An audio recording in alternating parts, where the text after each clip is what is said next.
মার্কিন যুক্তরাষ্ট্রের সাথে বাংলাদেশের বাণিজ্য $7,200 কোটি, এর মধ্যে বাংলাদেশের রপ্তানির পরিমাণ $6,500 কোটি। দুদেশের মধ্যে বাণিজ্য বাড়াতে মার্কিন ব্যবসায়িক প্রতিষ্ঠানগুলোর আগ্রহ বাড়ছে।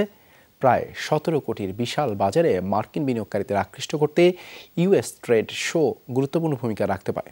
বিস্তারিত সুশান্ত সিনহা রিপোর্টে।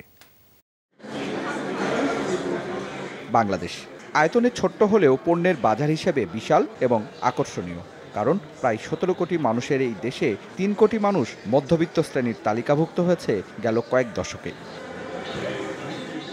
আর এ কারণেই বাংলাদেশ নিয়ে আগ্রহ বাড়ছে মার্কিন ব্যবসায়ীদের।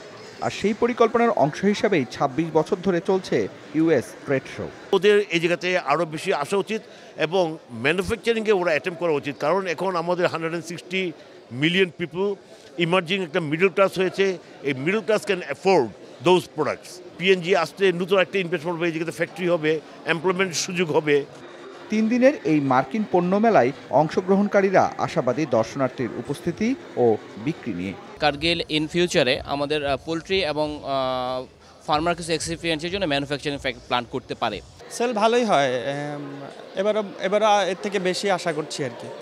গত বছর থেকে এবার আরও বেশি আশা করতেছি। প্রসাধন সামগ্রী, খাদ্যপণ্য বা গৃহস্থালী সামগ্রীর পাশাপাশি গ্যাস বিদ্যুৎ উৎপাদন সহ শিল্পপণ্যের ব্যবসা বাড়ছে বলে জানান অংশগ্রহণকারীরা। যে কোনো গ্যাস জেনারেটর বলতে আমেরিকান গ্যাস জেনারেটর ছাড়া অন্য কোনো দেশের জেনারেটর কিন্তু এখানে is not fit for this country.